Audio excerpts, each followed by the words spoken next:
Bonjour les TS, c'est Monsieur Renaudin. On va continuer aujourd'hui les suites. Donc on va commencer par le cours.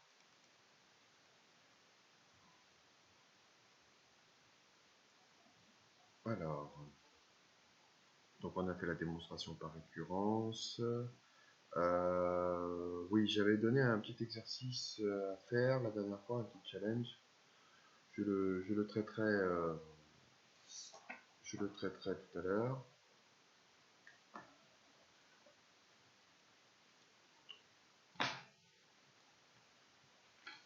Alors, les limites. On va parler aujourd'hui des limites de suite. Donc on peut voir le comportement asymptotique d'une suite, c'est-à-dire le comportement de la suite quand n tend vers plus l'infini. Alors déjà, on va s'intéresser que pour la limite en plus l'infini. Pourquoi? Parce que n est un entier naturel, je vous rappelle. Donc c'est un entier qui commence par 0, donc on peut étudier que la limite en plus l'infini. Donc quand dans les exercices on vous demande d'étudier la limite ou d'étudier la convergence de la suite, on ne précisera pas forcément que c'est en plus l'infini, mais c'est nécessairement en plus l'infini pour une suite. Alors voilà la définition d'une suite quand elle tend vers plus l'infini. On dit que un a pour limite plus l'infini quand n tend vers plus l'infini lorsque... pardon. On dit que la suite un a pour limite plus l'infini quand n tend vers plus l'infini lorsque, quel que soit le réel a, donc vous pouvez imaginer, là vous voyez la suite, c'est la suite de points rouges, on peut la représenter par un ensemble de points, U0, U1, U2, etc. Quelle que soit la valeur a, il existe un certain rang n, tel qu'à partir de ce certain rang, un est plus grand que a. Et dans l'idée, c'est que a peut être aussi grand que l'on veut, on trouvera un rang à partir duquel un est toujours plus grand que a. Quand on a ce phénomène-là, on dit que la limite de un est plus l'infini. Alors on a la même chose avec moins l'infini. Concrètement, lorsque la limite de un, quand n tend vers plus l'infini, égale à plus l'infini, veut dire que l'on peut rendre un aussi grand que l'on veut en prenant n suffisamment grand. Voilà. À partir d'un certain rang, peut se traduire pour tout n supérieur à n0, n0 étant un entier fixé. Voilà. Si par exemple j'ai a qui est égal à 1000, eh bien je peux avoir un n0 qui est égal à 10 par exemple, à partir duquel un est toujours plus grand que 1000. Voilà. Et quand on a ce phénomène-là, quelle que soit la valeur a, un tend vers plus l'infini. Intuitivement, un tend vers plus l'infini quand les termes de la suite s'envolent vers le haut, c'est-à-dire deviennent de plus en plus grands quand n augmente, comme pour les fonctions. On a la même notion lorsque un tend vers une limite L, on dit dans ce cas-là qu'elle est convergente. Alors, on dit qu'une suite est convergente quand elle admet une limite et que cette limite est un réel. Voilà, si ça tend vers plus l'infini ou moins l'infini, on dit qu'elle est divergente, elle n'est pas convergente. Donc voilà. Alors quand est-ce qu'une suite tend vers une limite L? En fait, là, c'est le même phénomène, mais cette fois, on va centrer un intervalle en L, c'est-à-dire quel que soit l'intervalle centré en L, aussi petit que l'on veut, eh bien, à partir d'un certain rang, la suite un sera dans cet intervalle centré autour de L. Voilà. Une suite convergente n'admet qu'une seule limite, bien sûr, et une suite non convergente est divergente. Elle peut diverger vers plus l'infini ou vers moins l'infini, ou ne pas avoir de limite. Un exemple assez célèbre pour une suite qui tend vers rien du tout, c'est moins 1 exposant n. Moins 1 exposant n, si vous remplacez n par des entiers, ça fait 1, moins 1, 1, moins 1, suivant la parité de n. Et donc ça tend vers rien du tout, et donc elle est aussi divergente. Alors des limites à connaître, mais en fait c'est comme les fonctions. La limite de racine carrée de n c'est plus l'infini, mais comme racine carrée de x, donc il n'y a rien de nouveau ici. La limite de n, la limite de n au carré, la limite de n exposant 4 envers plus l'infini en plus l'infini. Je vous rappelle qu'on s'intéresse qu'en plus l'infini là. 1 sur racine de n tend vers 0, 1 sur n tend vers 0, 1 divisé par un très grand nombre, ça se rapproche de 0, 1 sur n au carré, 1 sur n exposant 4 tend vers 0. Alors une limite qu'on va utiliser assez souvent aussi, c'est la limite de q exposant n. Ça converge vers 0 si q est compris strictement entre moins 1 et 1. Un exemple, 0,5 exposant n. Si n devient grand, ça va se rapprocher de 0. Vous pouvez tester la calculatrice, hein, c'est intéressant de le faire. 0,5 exposant 1, exposant 2, exposant 3, exposant 1000. Vous allez voir que ça se rapproche de 0. Ce qui est normal parce que quand on multiplie par un nombre inférieur à 1, ça diminue le nombre, ça le rapproche de 0. Et ça tend vers plus l'infini si q est strictement supérieur à 1. Exemple 2 exposant n. Et n'a pas de limite si q est inférieur ou égal à moins 1. Voilà. Alors là, rien de nouveau non plus. Ce sont les théorèmes habituels de forme indéterminée ou pas, de limite comme pour les fonctions. Par exemple, hein, si on additionne deux suites qui tendent vers plus l'infini, et bien sûr, la limite de u plus vn est plus l'infini. Ah, c'est pas complété là. Je n'ai pas pensé à faire une feuille pour compléter tout ça. Alors, je vais vous le faire oralement. Ici, si les deux tendent vers L et L', la somme tend vers L plus L'. Si la première tend vers L et l'autre plus l'infini, ça tend vers plus l'infini ici. Ensuite, L est moins l'infini ici. Si les deux tendent vers plus l'infini, s'il y a plus l'infini et moins l'infini, là, on ne peut pas déterminer la limite. Vous pouvez mettre un FI pour forme indéterminée. Plus l'infini plus moins l'infini, c'est une forme indéterminée comme on a vu avec les fonctions. Et si les deux tendent vers moins l'infini, la somme tend vers moins l'infini. On passe au produit. Là, c'est bien sûr le produit L par L'. Si L est positif et plus l'infini, il faut faire la règle des signes. Donc là, c'est plus l'infini. Là, ça va être moins l'infini. Là, ça va être moins l'infini parce que L est négatif et V tend vers plus l'infini. Donc, produit des règles des signes du produit, ça tend vers moins l'infini. Ici, plus l'infini. Si les deux tendent vers plus ou moins l'infini, ça tend vers plus ou moins l'infini. Ça dépend le signe. Hein. Après, évidemment, il n'y a pas tous les cas de figure. Bon, si c'est plus l'infini et moins l'infini, ça va tendre vers moins l'infini. Je parle de produit, hein, encore une fois ici. Donc vous pouvez mettre plus ou moins l'infini, et là 0 et plus ou moins l'infini, c'est une forme indéterminée. Hein. C'est pas 0 parce que c'est pas 0 pile, ça tend vers 0 et l'autre tend vers un grand nombre. On ne peut pas déterminer, il faut changer la forme si on a ce phénomène-là. Donc FI pour cette dernière classe. Et enfin on passe au quotient. Là ça fait L sur L'. Là L divisé par plus l'infini, ça tend vers 0. Plus l'infini divisé par un réel différent de 0, ça tend vers plus ou moins l'infini. Il faut regarder le signe. Plus ou moins l'infini divisé par plus ou moins l'infini, c'est une forme indéterminée.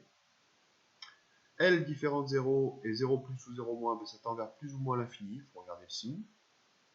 Plus ou moins l'infini divisé par 0 plus ou 0 moins, plus ou moins l'infini aussi. Et deux suites qui tendent vers 0, quand on fait le quotient, ça fait une forme indéterminée, on ne peut pas déterminer la limite. Voilà.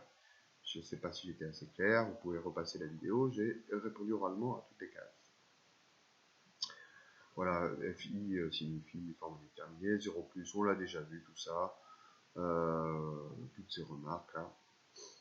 Ah, j'ai encore oublié cet exemple là.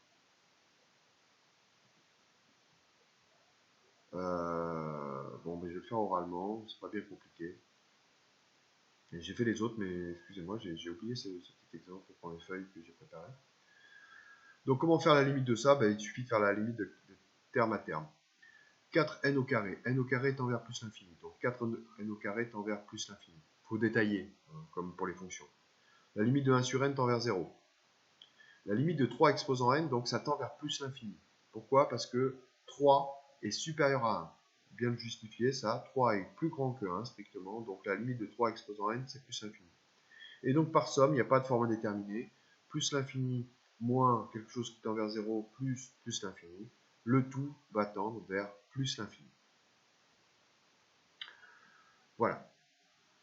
Quand le terme général d'une suite est sous forme polynomiale ou rationnelle, on peut lever une éventuelle indétermination en factorisant par le terme n exposant k ayant le degré le plus élevé. C'est comme pour les fonctions, c'est exactement comme pour les fonctions, on va le voir dans ce premier exemple.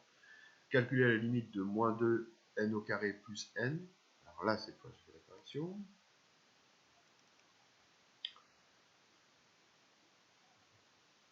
Alors, c'est pas cette clé-là. C'est celle-là.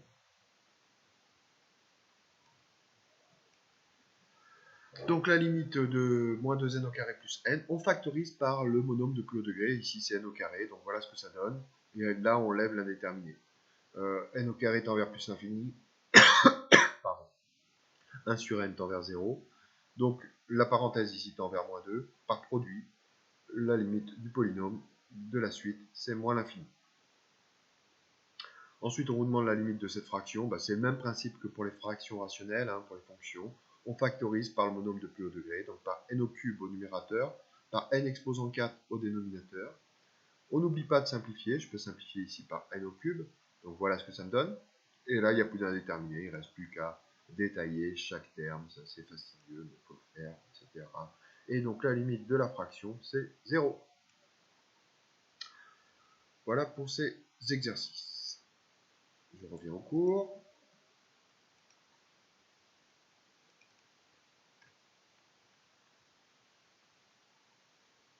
Voilà. Théorème de comparaison et théorème des gendarmes. On a le même phénomène que les suites. Bien sûr, on peut appliquer le théorème des gendarmes. Donc le théorème des gendarmes appliqué aux suites.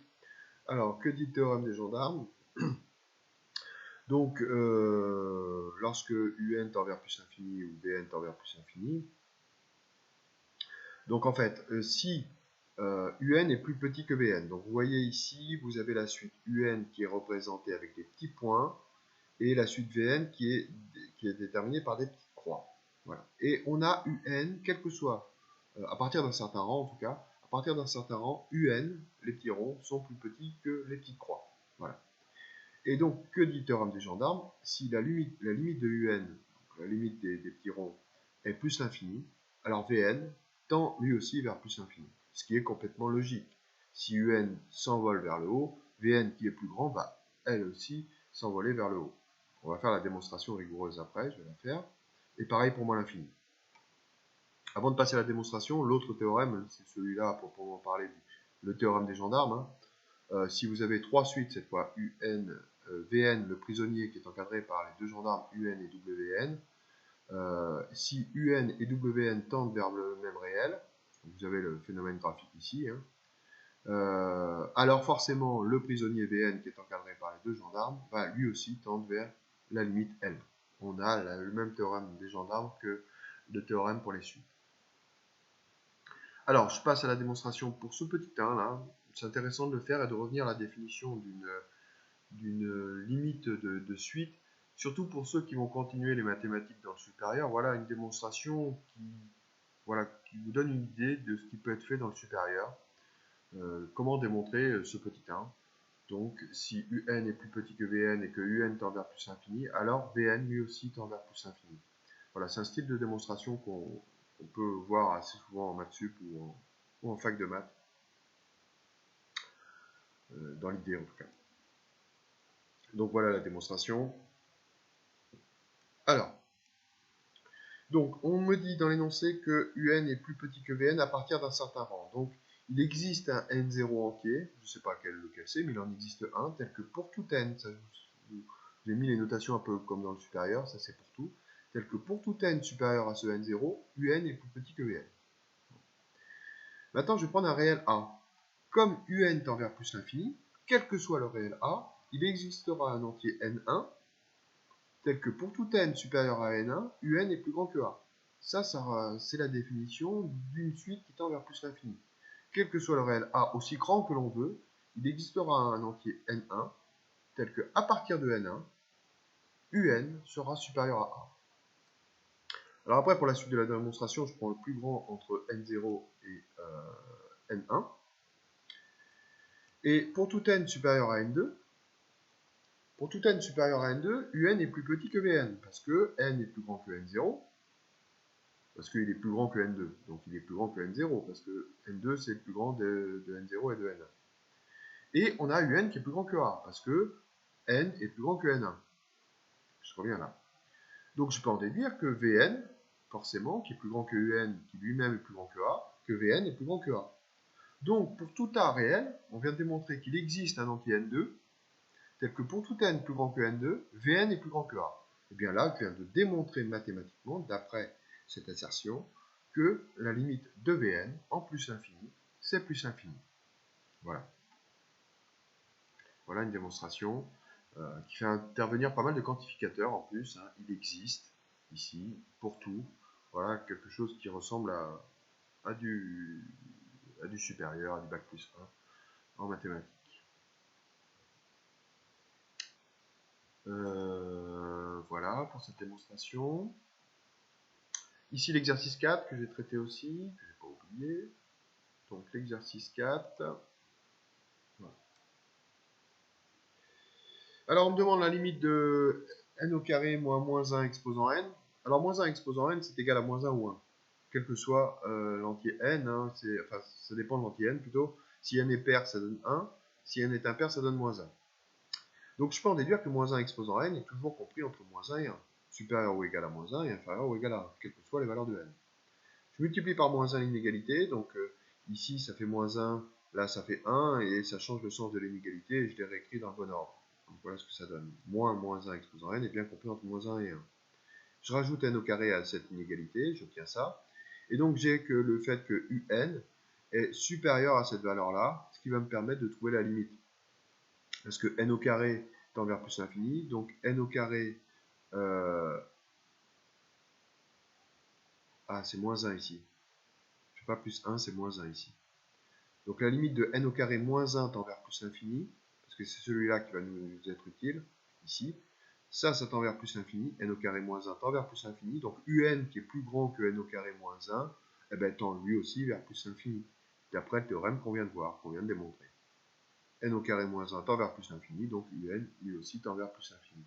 A noter qu'on ne pouvait pas faire la limite directement, pourquoi? Parce que moins 1 exposant n lui-même n'a pas de limite, mais un, elle, admet une limite qui est plus l'infini. Mais moins 1 exposant n tout seul n'a pas de limite, donc on ne peut pas le faire d'une autre manière.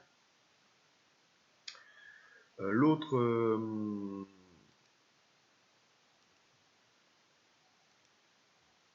limite à calculer, alors attendez, non c'est pas cette feuille, non, c'est celle-là. Donc la limite de sinus n au carré sur n. Alors sinus, quelles que soient les valeurs prises pour sinus, sinus est toujours compris entre moins 1 et 1, c'est pareil que pour cosinus. Hein. Donc je divise par n l'inégalité, et donc j'ai sinus n au carré sur n qui est compris entre moins 1 sur n et 1 sur n. Les deux gendarmes tendent vers 0, donc sinus n au carré sur n tend vers 0. A noter qu'on n'avait pas d'autre possibilité que celle-ci pour calculer cette limite, parce que sinus n au carré n'admet pas de limite. C'est un comportement chaotique, je dirais, qui donne des valeurs entre moins 1 et 1, sinus n au carré, et donc ça n'admet aucune limite. Mais par contre, un, lui, tend vers 0. Alors, on va passer aux exercices. Avant de faire les exercices, je reviens à l'exercice, au petit challenge que je vous avais demandé, une petite démonstration par récurrence. Je ne sais pas si vous y êtes arrivé. C'est pas ça. C'est ça.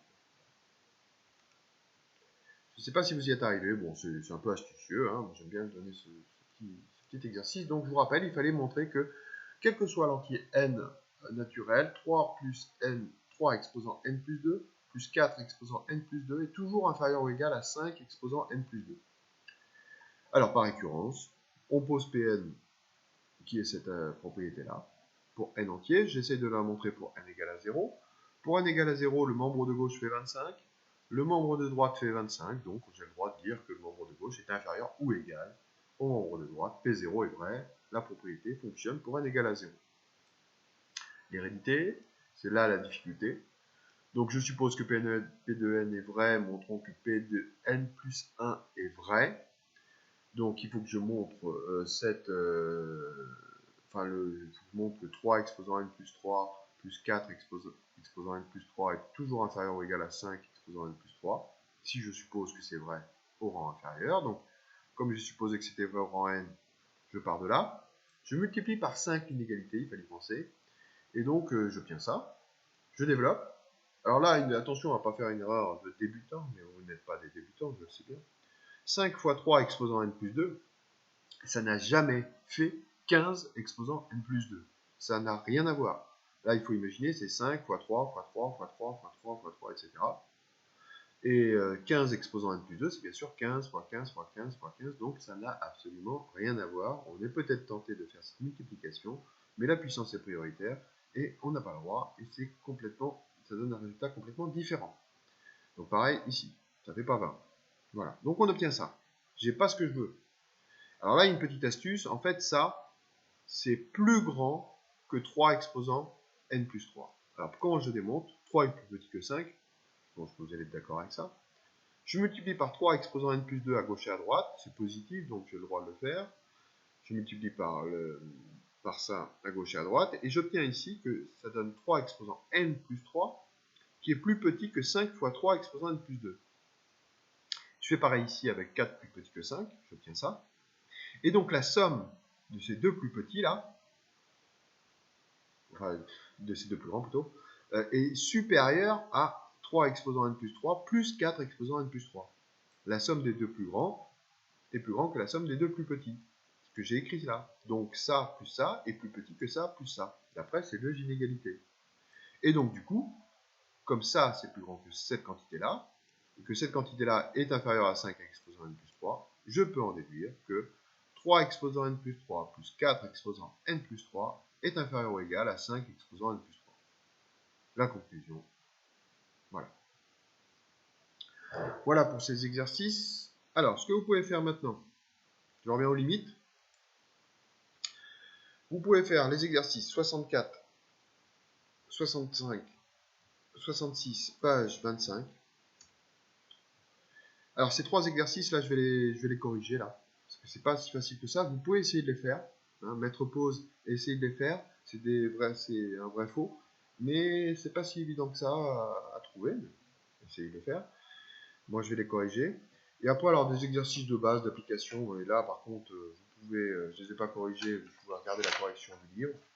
Alors, vous pouvez piocher. Bon, une fois que vous avez compris, vous n'êtes peut-être pas obligé de tous les faire. Enfin, ça vous de voir. Hein. Mais je vous en mets pas mal parce qu'on me demande pas mal de boulot sur Discord. Donc, voilà, vous pouvez vous amuser à faire ça. Et jusqu'au... toute la colonne, en fait. Hein, 72, 73, 74, 75 de la page. Et même le 77, c'est un problème. Vous pouvez le faire. Bon, le 76 est déjà corrigé. Vous pouvez le faire aussi, mais il est déjà corrigé. Vous allez voir. Page 26, voilà. Donc, voilà, de quoi faire. Moi, j'ai corrigé en tout cas les plus compliqués, les trois premiers, le vrai faux. Donc, c'est parti pour la correction. Alors, c'est quelle page? Ça. Ça. Voilà, le 64. Le 64 nous dit donc que une suite qui a pour limite plus l'infini est croissante à partir d'un certain rang. Ça, c'est faux. C'est pas parce que ça tend vers plus l'infini que la suite est toujours croissante. Alors, il y a pas mal d'exemples, de contre-exemples. Hein, pour montrer que c'est faux, il suffit de sortir un contre-exemple. J'ai choisi cette petite suite. Alors, si on regarde bien la suite, ça fait 2n. Donc, n va augmenter, hein, suivant l'indice de n. Et plus 2 fois moins 1 exposant n.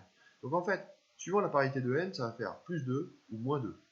Et donc, avec ce phénomène de plus 2 ou moins 2 suivant l'entier n, eh bien, la suite ne va jamais être croissante. Par contre, elle va tendre vers plus l'infini, parce que si n devient très grand, comme c'est n plus 2 ou moins 2, si n c'est 1 milliard, le plus 2 ou moins 2, c'est négligeable, et donc ça va tendre vers plus l'infini. Alors rigoureusement, je l'ai montré ici, pourquoi ce n'est pas croissant, et pourquoi ça tend vers plus l'infini. Déjà, pourquoi ça tend vers plus l'infini? Théorème des gendarmes, un théorème des gendarmes que j'ai fait ici, moins 1 exposant n est compris entre moins 1 et 1, donc en multipliant par 2, et en mettant moins 2 de part et d'autre, et en faisant plus n de part et d'autre de l'égalité, j'obtiens que un est toujours plus grand que n-2. n-2 tend vers plus l'infini, donc un tend vers plus l'infini. En fait, cette suite-là est toujours plus grand que n-2, et n-2 tend vers plus l'infini. Ce qui est normal, hein, parce que ça fait plus 2 ou moins 2 ici, donc c'est toujours supérieur à moins 2. Et pourquoi ce n'est pas croissant? Quand je fais un plus 1 moins un, Ben, en fait, quand je fais la différence, alors il y a deux cas de figure à faire. Si n est pair, donc comme ça va me permettre de calculer les moins 1 exposant n. Si n est pair, moins 1 exposant n donne 1.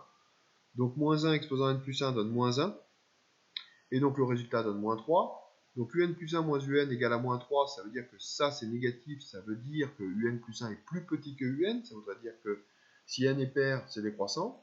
Mais si n est impair, on va avoir, si n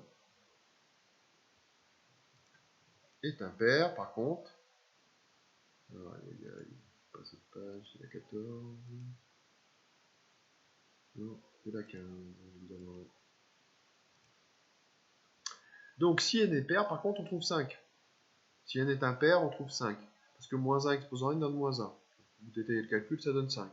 Donc un coup, c'est supérieur, un coup, c'est inférieur. Donc un plus 1 est strictement inférieur à un si n est pair, et un plus 1 est strictement plus grand que un si n est impair. Donc on ne peut pas dire que la suite est croissante à partir d'un certain rang. Jamais elle sera croissante à partir d'un certain rang, parce qu'à chaque fois, on aura un entier n qui sera impair au-delà de ce certain rang, tel que un plus 1 est plus petit que un. Donc, on ne peut pas dire qu'elle est croissante à partir d'un certain rang. Donc, c'est un contre-exemple du 64, et donc c'est faux. Le 65, une suite non convergente à une limite infinie. Ça, c'est complètement faux aussi. Une suite non convergente, ben, on l'a vu dans ce contre-exemple dans le cours, hein. Moins 1 exposant n. Moins 1 exposant n, elle ne met pas de limite. Elle est divergente, elle n'est pas convergente. Et elle n'a pas une limite qui tend vers l'infini. Donc, voilà le contre-exemple de l'exercice 65. Et l'exercice 66, c'est un peu délicat aussi parce qu'on est obligé de revenir au quantificateur. Si un tend vers 0, alors la valeur absolue de un, c'est-à-dire Vn, hein, qui est définie comme la valeur absolue de un, converge vers 0. Alors ça c'est vrai. Comment le démontrer? Ben voilà, je reviens à la définition d'une limite de suite. Alors pareil, ça c'est un peu dans l'idée de ce que vous pouvez faire dans le supérieur. Si la limite de u de n converge vers 0, tend vers 0, alors ça veut dire que quel que soit, ça veut dire, je vous rappelle, hein, que on peut trouver à partir d'un certain rang u de n à l'intérieur d'un intervalle centré en 0. Donc quelle que soit la valeur epsilon, on prend souvent cette lettre grecque pour signifier que c'est une valeur petite.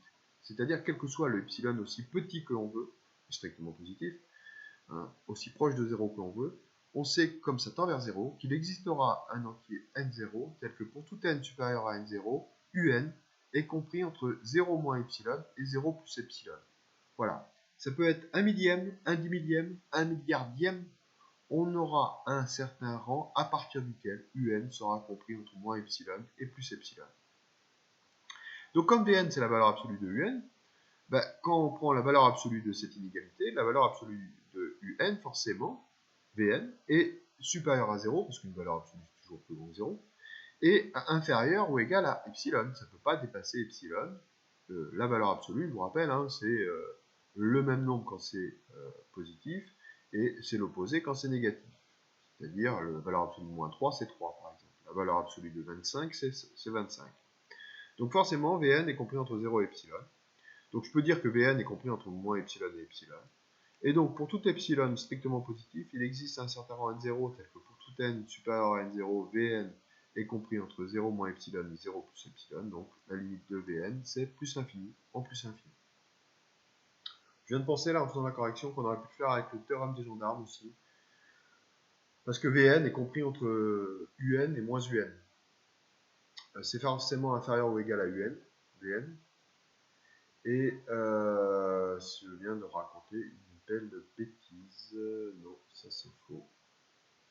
Non. Non, excusez-moi. En fait, ça n'a pas fonctionné parce que un n'est pas forcément inférieur à Vn. Ah mais non, non, mais par contre, Vn, excusez-moi. On peut le faire avec le théorème du gendarme. Vn est forcément compris entre un et moins un. Vn est forcément compris entre un et moins un. En étant la valeur absolue de un, Vn est forcément inférieur à un est supérieur à moins un. Mais non. Non, bon. Non, mais si un est positif, ouais, non, ça va pas marcher ce que je suis en train de raconter. En fait, ça dépend. C'est compris, ouais, c'est un peu alambiqué. On peut faire avec le théorème de gendarme. Vn est compris entre moins la valeur absolue de un et la valeur absolue de un. Voilà. Un est compris entre la valeur absolue de un et son opposé moins valeur absolue de un. Et les deux convergent vers 0. Bon, ouais, mais après, on revient à BN. Non, oubliez tout ce que je viens de dire, regardez plutôt cette correction, excusez-moi. Je ferai pas de coupage, hein, tant pis, je fais pareil en cours. Mais bon, je cherche en même temps que vous. J'espère que vous m'en voudrez pas. Donc voilà la démonstration rigoureuse de cet exercice 66. Voilà, et puis alors après, donc, vous pouvez faire toute la page 26, hein, voilà, pour résumer. Toute la page 26, je vais vous la montrer.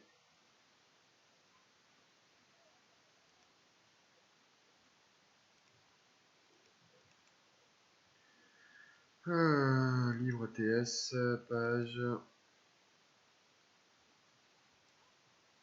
Je vais vous présenter rapidement les exercices.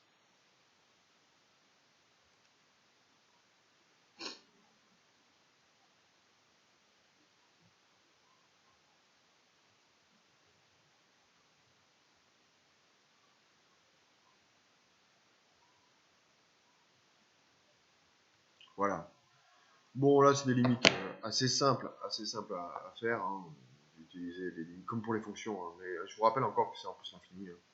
Là, pareil, c'est facile. Là aussi, c'est simple. C'est les méthodes habituelles, hein, factorisées par le minimum du plus haut degré. Là, c'est pareil, il faut factoriser par quelque chose qui va bien. Je ne vous dis pas, vous allez trouver. Là, c'est le théorème des gendarmes. Vous avez du cosinus, du sinus, on peut y penser. Là, pareil, théorème des gendarmes, avec le moins 1 exposant n. Et puis là, c'est les limites de q exposant n. Hein. Quand q est plus grand que 1, ça converge vers plus infini, et diverge vers plus infini, quand ça inférieur à 1, ça converge vers 0. Voilà. Si vous avez des questions, n'hésitez pas. Et donc vous pouvez faire toute la page ici. Voilà. Bon courage, et puis à bientôt pour la suite du chapitre. Et je vais bientôt faire les spémates, mais c'est que je suis un peu embêté, j'ai un petit problème technique. Donc, en fait, le problème technique, je vous le dis, c'est que j'ai paumé mon livre. Donc j'essaye de le retrouver, j'ai cherché tout ce matin, je ne l'ai pas retrouvé. Bon, je vais le retrouver, je vais vous faire une vidéo sur la spémat, voilà, il n'y a pas de souci. Bon courage et puis à bientôt et pour la suite de ce cours.